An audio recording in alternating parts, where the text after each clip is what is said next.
So good afternoon, everyone, and welcome to today's masterclass on if luxury will be the same after the pandemic. Today, our lecturer is Hélène Chenesseau from Excelia Business School. She's one of our professors of the specialization in luxury marketing and client experience of the MIF Master. So I'm going to leave the floor directly to her.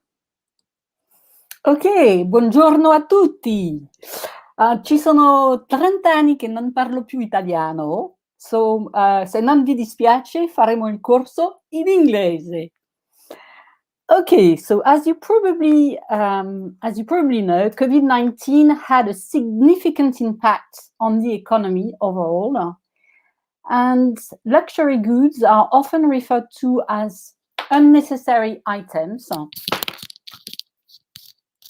And in a context of fear, where consumers are worried about their health, their financial situation, what impact did COVID-19 have on luxury? So this is really the topic of today. What has been the impact of COVID-19 on the luxury industry? So the questions which come to mind are whether consumers lost interest in luxury and focus more on the essential, whether luxury evolved in a more profound, more engaged luxury, and with probably different values and trends. So what I'm going to be covering today is, in order to understand the COVID-19 crisis, we are going to look at what happened during the previous crisis. Then we will talk about luxury just prior to COVID-19. Then we'll talk about COVID-19 and 5 mega trends on luxury. And we will finish on what is the outlook for the future of luxury. So if we look at the previous crises, there's been quite a lot of crises, starting with the First World War, the Roaring Twenties with the 1929 clash, the oil shock in 1973, the September 11 attacks, the subprime crisis, and then an environmental crisis, which took place in Fukushima. So, First World War. After the First World War, the horse is actually replaced by car. And Émile Hermès, who was the founder of Hermès, was a visionary, and he took actually the reign of Hermès and replaced the horse items with leather travel luggage, showing the extraordinary adaptability of luxury house. In the Roaring Twenties, you might know a bit about that period, but it was an extravagant luxury. It was the end of the First World War. Everything was just extravagant. And after the clash, it was a return to tradition and classic values. So luxury took a form of a more discreet, more sober form. It became a bit more intimate, and the fashion was a bit less conspicuous. It was really minimalist. And at that time, even houses like Chanel introduced more accessible collections to broaden the clientele. 1973, big oil shock. You might remember that that shock follows 3 years of post-war economic growth. And with the oil shock, people started questioning the relevance of growth, especially this growth having led to sort of environmental damages. And it is the first time, actually, that there is a sort of environmental awareness where local and organic consumptions are highlighted. You probably remember this terrible crisis, shock, which actually touched a lot of people and quite closely. Everyone was speechless in front of the TV. People realized that things could stop overnight. And what happened in the luxury sector is that the sales stopped. People had no desire whatsoever to buy any luxury goods. There was a sort of a different mindset, a sort of a psychological trauma, and suddenly luxury had no meaning. But surprisingly, the rebound was unlikely, and sales came back to their initial level, even in the US. And it is the first time that we talk about revenge spending, where people want to sort of take back ownership of their pleasure. The subprime crisis, which is a bit more recent, had a very strong economical impact, as it actually touched everyone from the rich to the poor. Crisis created unemployment. A lot of people became poor. The bank sector was in trouble. So suddenly there is a return to a luxury which is much more engaged in know-how, in excellence, in craftsmanship. Gucci, an Italian brand as you know very well, started communicating on Gucci, the founder of Gucci. Bottega Veneta invested in Made in Italy. And suddenly luxury became a safe investment. And in response, people were actually aspiring to pleasure, sort of escapism. So on one side, considered as safe investment, and on the other side, a strong willingness to access pleasure. Fukushima, it's the first crisis which actually involved the environment. And it is also a recent crisis which touched the Asian market with a strong threat on the luxury sector. Asia and Japan were strongly affected by that major environmental risk. And suddenly, for consumers, there was a real focus put on the origin, the traceability of the ingredients, as well as the respect of safety measures, and also the rise of organic, ethical offers. And despite all of that, luxury kept its desirability, and luxury groups were sort of united. Louis Vuitton at that time engaged in the Red Cross, while Shiseido donated cosmetics to Japanese family. So in a way, luxury took a form, a more discreet form. So what can we draw? Which conclusion can we draw from all those previous crises, which can help us understand what's happening with COVID-19? First of all, the common learnings emerging from the different crises are back to fundamentals in terms of roots, in terms of know-how, in terms of excellence, but also purpose and meaning. We see that there is a strong resilience of luxury. Every time there is a crisis, luxury is often the first sector to recover. People are looking for a less conspicuous form of luxury, much more simple. But at the same time, they don't turn down on luxury. On the contrary, personal pleasure is very important for them. And it's a bit like a revenge buying. And you probably saw what happened after the COVID-19 at Hermes store, where $2 million were sold within a day. So that's really the common learnings that we can draw from previous crises. Now, let's look at the state of the luxury prior to COVID-19, and you will see that there were already some trends that were existing, and we will see that those trends were sort of amplified with COVID-19. So first of all, here we are looking at the size of the global luxury market, and you can see that the global luxury market includes a lot of different categories, like personal luxury goods on the left-hand side, amounting to $281 billion, which is very often the focus of our classes. Then you have luxury cars, you have luxury hospitality, you have fine wines and spirits. So you have a lot of different sectors.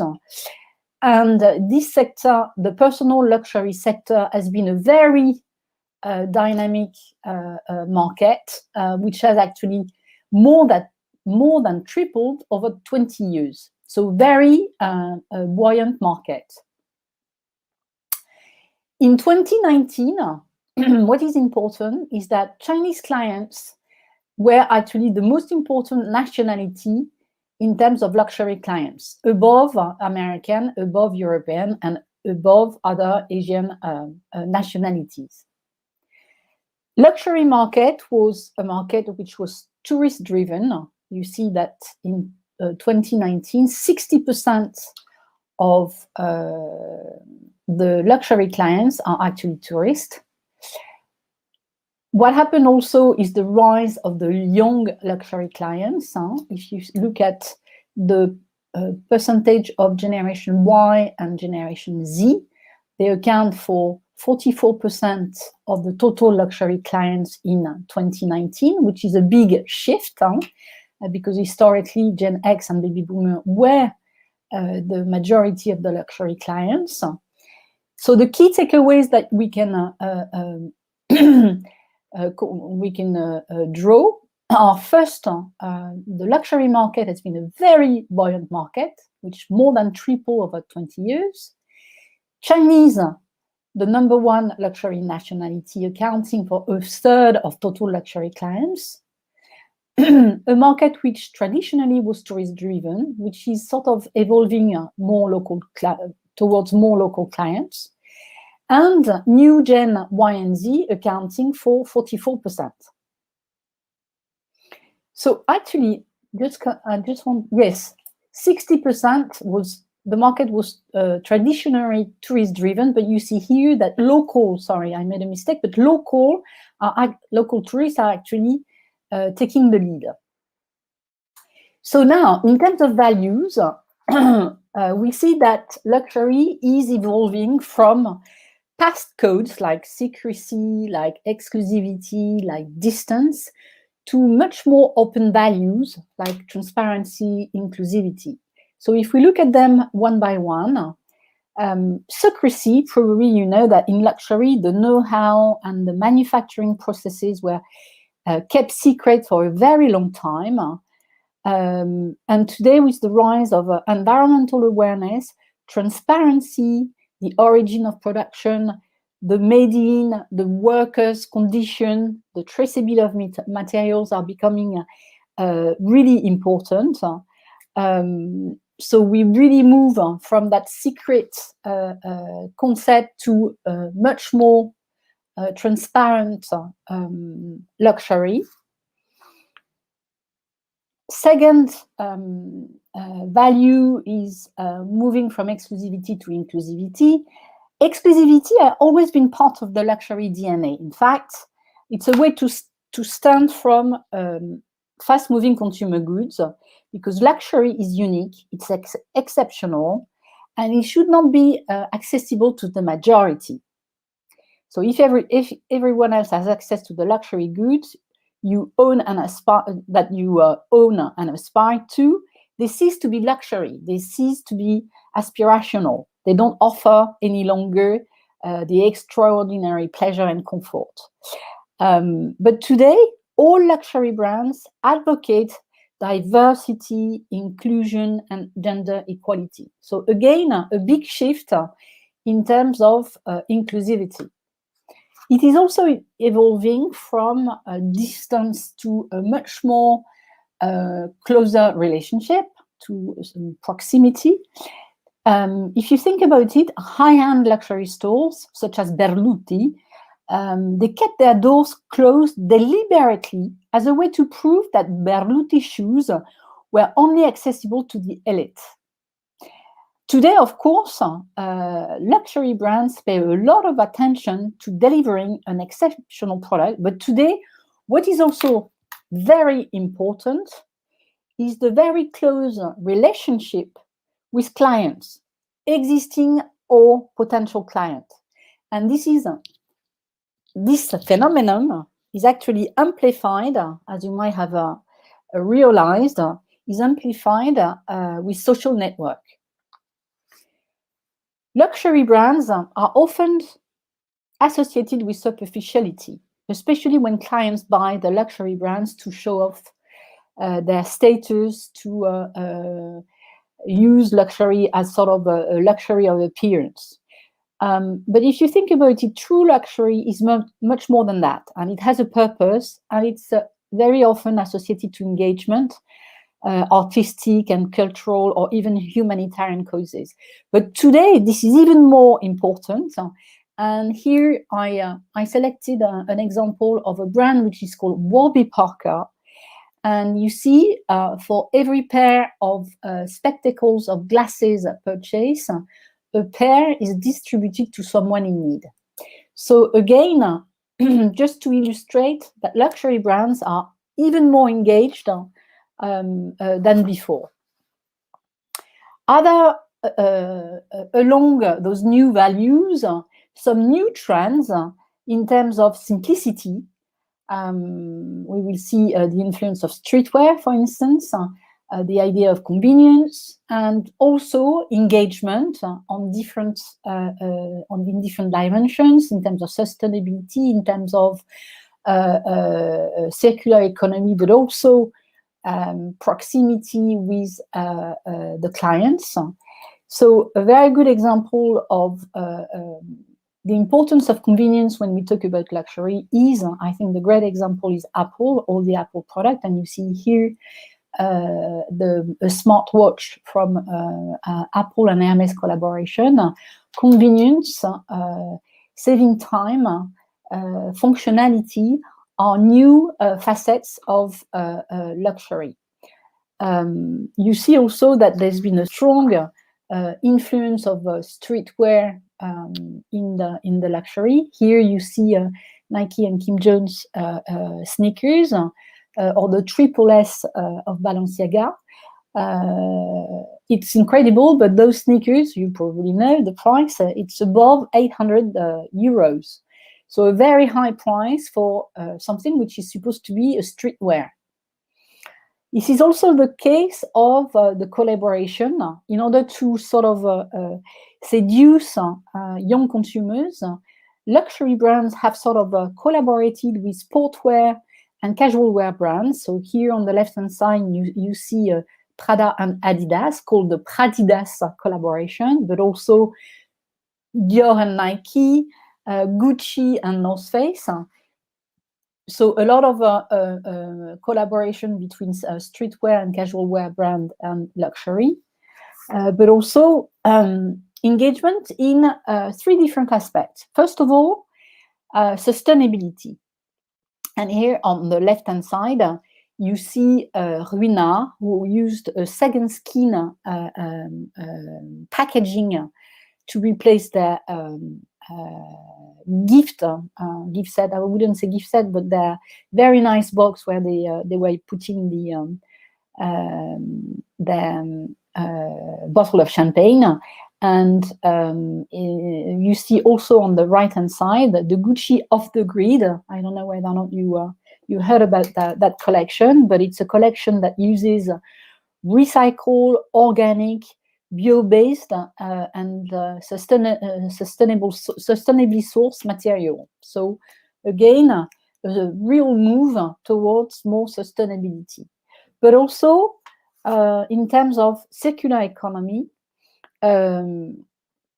the second-hand market, luxury market, has sort of boomed in the last years. And there are a couple of reasons for that. First of all, it's extremely popular among Generation Y and Z, and maybe among you, some of you have already used a second-hand platform. Why is it growing at such a rapid pace? A couple of reasons. First of all, you're doing a good deed, because this is circular economy. Second, it's an opportunity for customers to actually change more often, as you can actually buy an item and resell it later. And sometimes also it's a good bargain because it is cheaper. So you see today in 2019, second-hand represented 10% of the personal luxury market. And what is interesting is that 57% of the people who buy on the second-hand platform consider resale value when purchasing. So it really means that there is this idea of circular economy where people buy, but they also plan to resell it. There is also another company which you might have heard of, which is The Real, which is here. They actually announced in October a partnership with Gucci, where they are opening a branded e-shop, where they are featuring 2,000 products from third-party consigners. So a real move towards second-hand luxury. In terms of engagement towards clients, there is more and more engagement towards the clients to sort of establish through the influencers, but there are more and more people who are actually interacting with luxury brands on social media. Actually, 95% of Gen Z true luxury consumer interact with luxury brand on social media.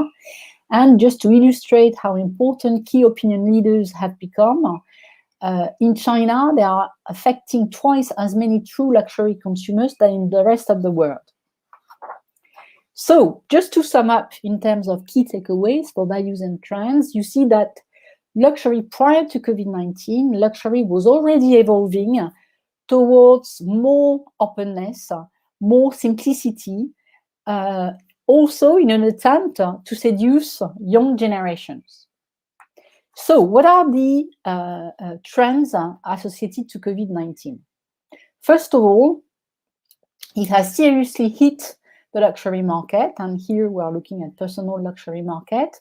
You see on the right-hand side at the top, the market has moved from $281 to $217 billion, so a minus 23% decline.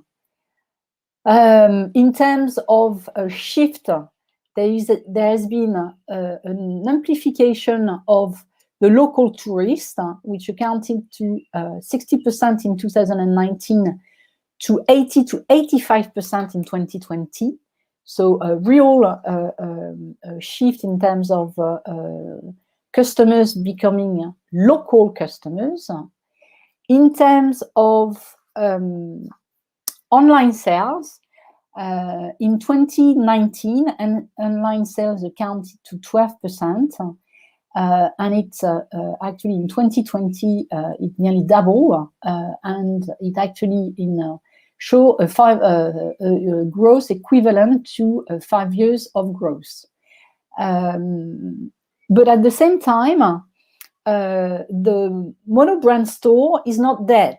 There will be, especially when we talk about the first time luxury buyers, the role of the store is very important. Artificial intelligence, also really important to provide a much richer client experience. And you see here, I guess a lot of you have used virtual try-ons and used augmented reality to compensate the fact that you were not able to go to store, but you were still inclined to try the products. Also, this is the first time that there is a sort of acceleration in terms of environmental emergency. I think people realize that a healthy planet is totally linked to healthy people. This pandemic created a sort of symbiosis between the health of the planet and the individual health, and like an unbreakable bond. So for luxury, the way companies talked about their production, their brands, is extremely engaging, because if the planet is not doing well, people are not doing well either. So luxury is becoming much more engaged, and this is what luxury client expects. There is a control of the supply chain. Luxury brands must bring proof that they manufacture in a proper way. So it's about, when we talk about the supply chain, it's about traceability, it's about transparency, authenticity, and control. Safety. Safety is quite unique, as this is the first time as all social classes are involved, as well as the entire planet. In fact, this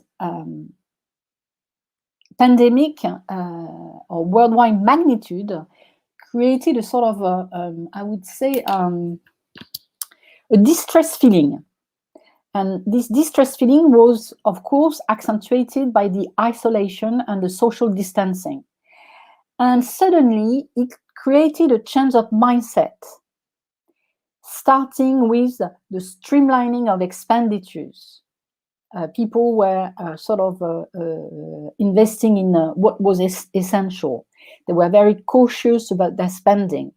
They limited themselves. So that is something new in luxury, because, as you probably know, luxury historically was really a place where people would buy lavishly, and it's sort of impulse purchase. So suddenly there is this caution, and frugality is becoming the watchword. Spendings are moderate, contained, and it's the idea of less is more. So luxury and other clients suddenly, with the pandemic, requested the world to slow down. They were looking for simplification. They were looking for quality over quantity. And our life, as a consequence, our life has sort of slowed down. So it is slow life, slow time, slow made, which actually are totally intrinsic to luxury. So key takeaways of this pandemic. First of all, the market declined by a double digit. Local tourists account for 80% in 2020. So it means that in terms of luxury brands, they have to reshuffle their assortment. They have to relook their stores just to reflect a local clientele. The lockdown has accelerated the digital boom, with online sales at 23%, with also the use of technology which actually enrich the personal customer experience. And the fact that suddenly there is this environmental awareness, luxury brands are actually 360 degrees totally engaged. And this economic uncertainty has led consumers to seek simplicity, essentialism. So, what will be luxury tomorrow? What is, you've seen that a lot of the trends that have been that we've seen on COVID-19 were already actually existing, and they've been amplified with COVID-19. So let's look at what it would look at, how luxury, what luxury would look like. In fact, we expect the personal luxury market to reach its previous 2019 level, probably not before 2023. But if you look at a 5 years term, you see that the market will grow by 25%. So a very positive outlook in terms of the economy. And again, just to come back to what I said before, previous crises have really highlighted the fact that the luxury sector is always the first sector to sort of recover. We've seen that the Chinese were the most important client, accounting in 2019 for a third of the luxury clients. Tomorrow, so in 5 years' time, one out of two luxury clients will be actually Chinese. So very important for luxury brands to actually integrate this Chinese population. Talking about rich, the Chinese luxury consumers are a bit different from the other nationality. They are young and they are female. What is also very interesting is that 50% of luxury clients are first-time buyers. So what it means, they will be looking for brands which have a sort of a social status. The logo will be very important to show off, and they will be looking for more traditional luxury brands. More than 2/3 of luxury clients are millennials, so very young, and 75% of luxury goods are actually purchased by women. So again, very important for luxury brands to integrate this feminine presence, young feminine presence, and the fact also that most of the growth of the market will be coming from the upper middle class households. And in 2025, you see 2/3 of the clients will be actually local. And in fact, it's a bit less than in 2020, because in 2020, nobody was traveling. So there were less tourists last year. But with the end of the pandemic, the tourist flow will start again, and we will have a much more balance between tourists and local clients. As we saw before, luxury clients are becoming very young, and you see we've seen that. In 2020, 60% of the clients were Gen X and Gen Y and Gen Z, and in 2025, Generation Y and Generation Z in total will account for 65 to 70% of the luxury clients. So again, what does it mean for luxury brands? They had to integrate the young clients' expectation in terms of digital, in terms of simplicity, in terms of streetwear influence, in terms of all their behavior and their way of living. Digital platform has become, in 2020, digital platform has become a gateway to China. And I don't know whether or not you're familiar, but with Alibaba. Alibaba has a luxury platform which is called Tmall. And in fact, digital transformation of luxury has been moving really fast in China. A lot of brands now are present on Tmall luxury. Just to illustrate, Gucci, 5 years ago, actually sued Alibaba. And you see now they are actually making their entrance on Tmall luxury. So just to say that the digital platform like Tmall and other platforms are becoming inevitable if brands want to crack the Chinese market, which you would have understood is the top priority for luxury brands, given the fact that Chinese will account for 50% of the luxury clients. And I also wanted to share with you the fact that also Amazon launched Amazon Luxury. That's a recent move, and I'm going just to share with you the video which has been made to celebrate the entrance of the launch of Amazon Luxury with Clara Delevingne.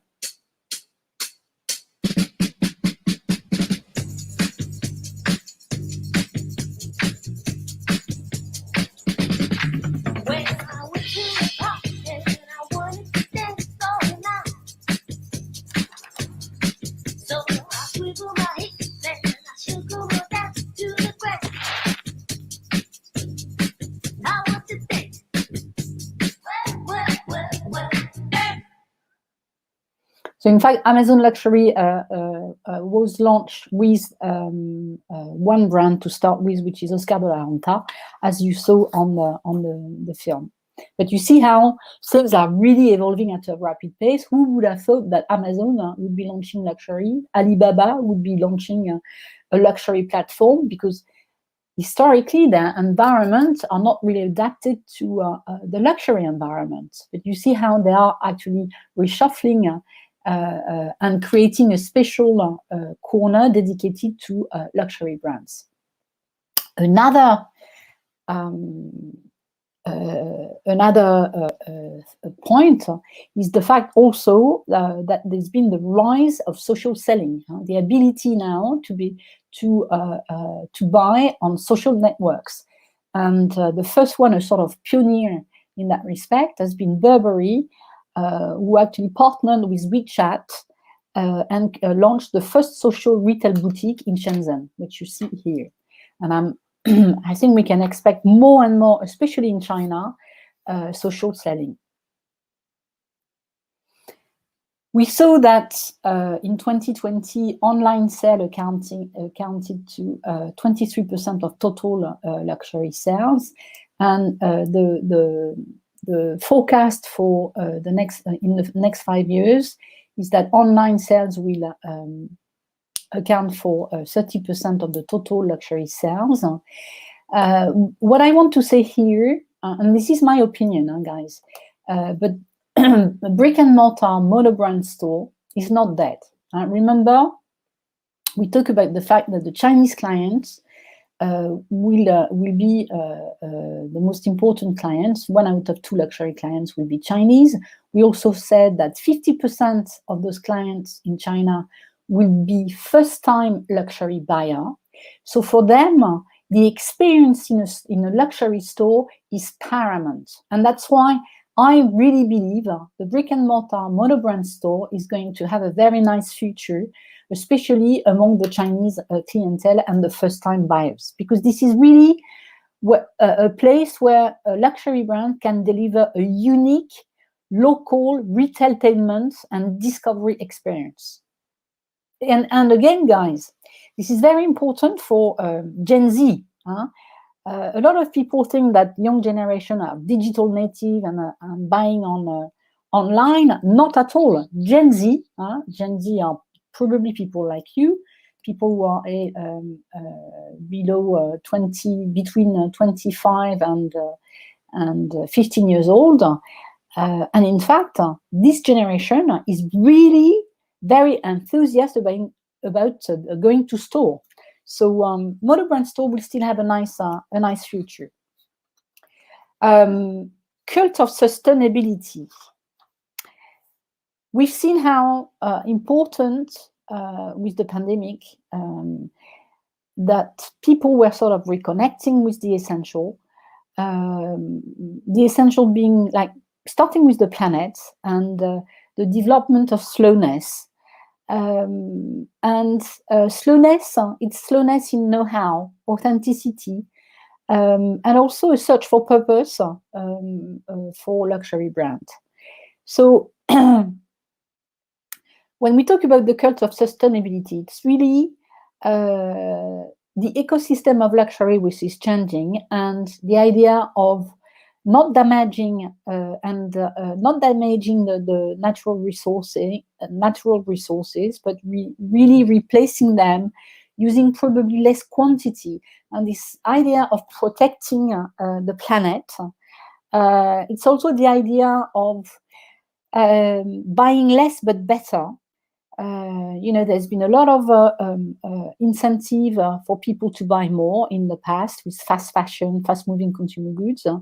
But today, we are really going back to luxury without excess.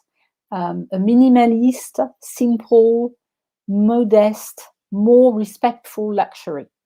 Starting with, in fashion, the reduction of collection. You probably know that Gucci, for instance, has actually rescheduled its catwalk to twice a year.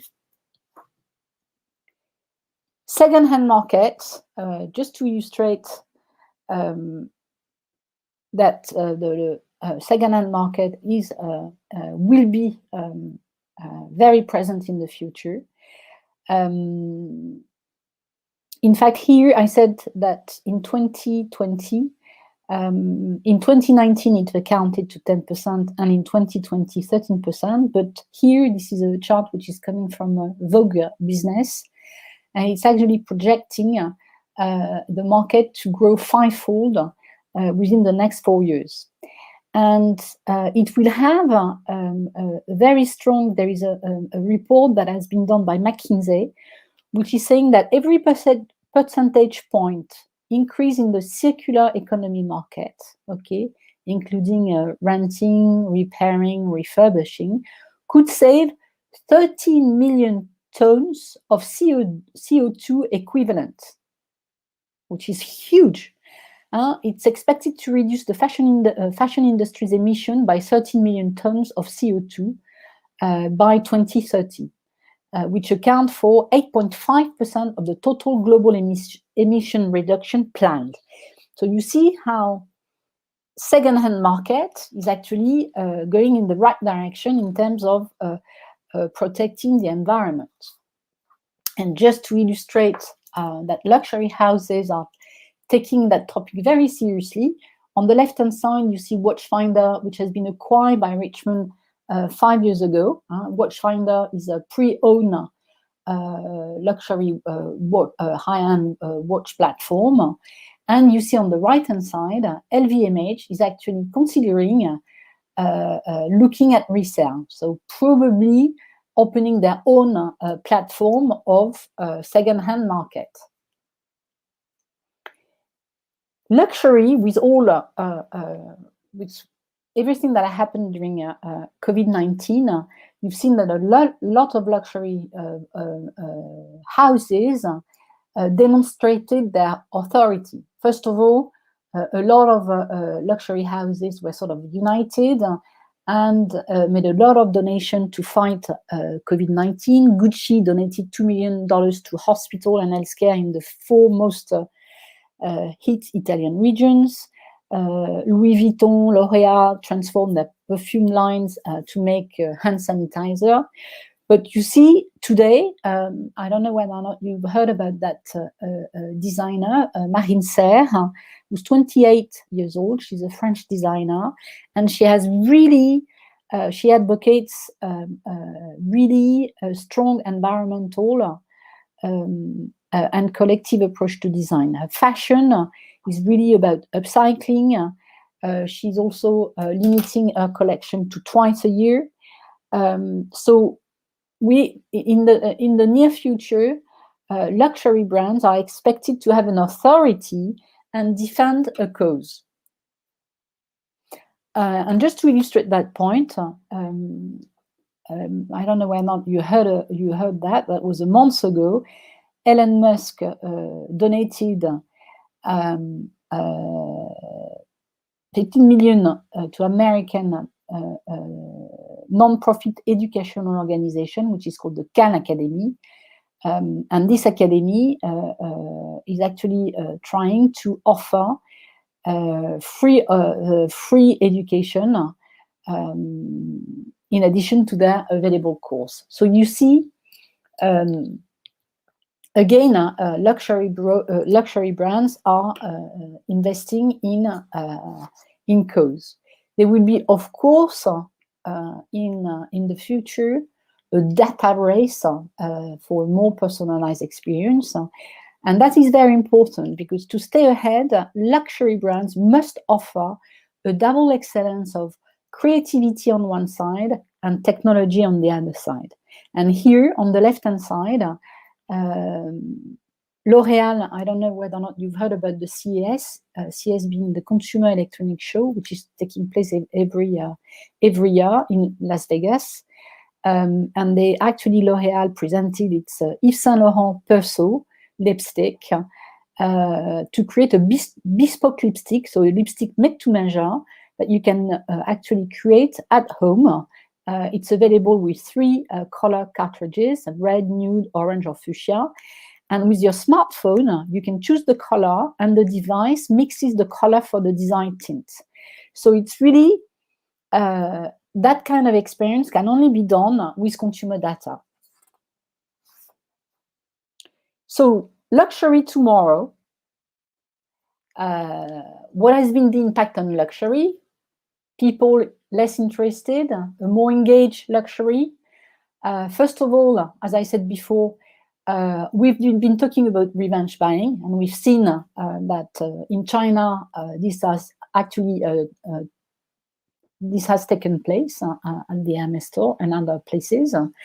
We can say that luxury tomorrow will be a continuation of the pre-COVID-19 trends. As I said, the Chinese will remain the #1 luxury clients, and they will be young and female. They will be, the digital boom will continue with online platforms such as Tmall, social selling. Sustainability will be a hot topic with the circular economy and the second-hand.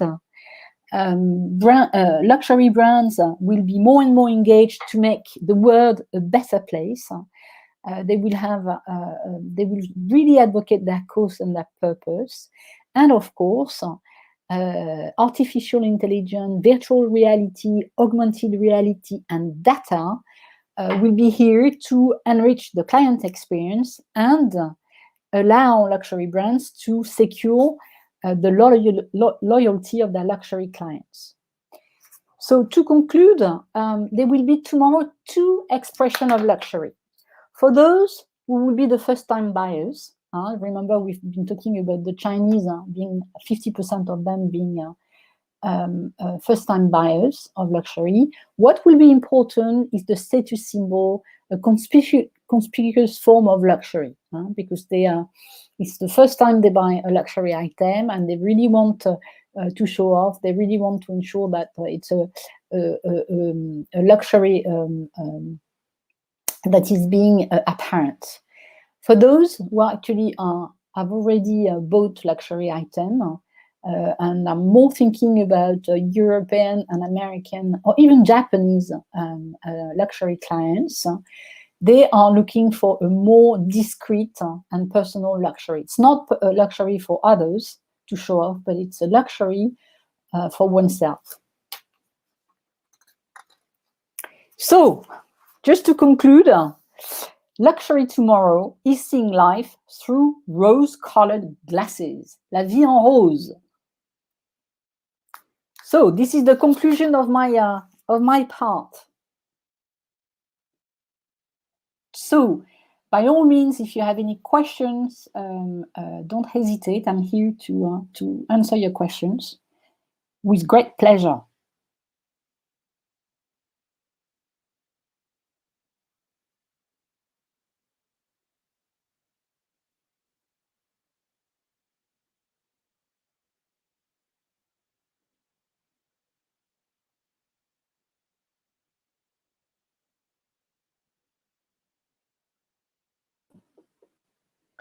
So it seems there aren't any questions. Your presentation has been extremely complete and exhaustive, probably.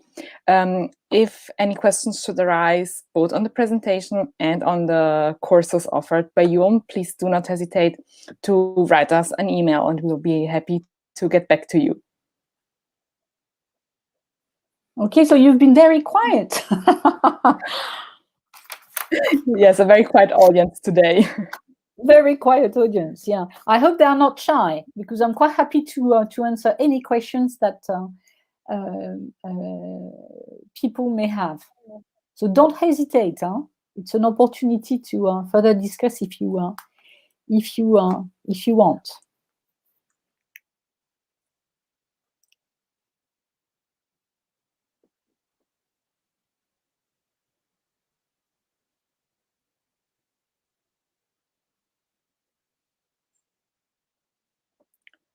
Well, no, it seems like no other questions are popping up. Okay. So thank you once again, Ms. Shinizo, and My we'll pleasure. host you soon in class for the regular courses. Yes, with pleasure. So thank you all for your attention. And even though I didn't really see you, I hope you enjoyed the presentation as much as I did. And I really hope you will be convinced by joining a luxury program. So bye-bye to everyone. Bye. Thank you very much for everyone for your attention. Bye. Bye-bye. Okay. Thank you. Bye-bye. Thank you. Bye.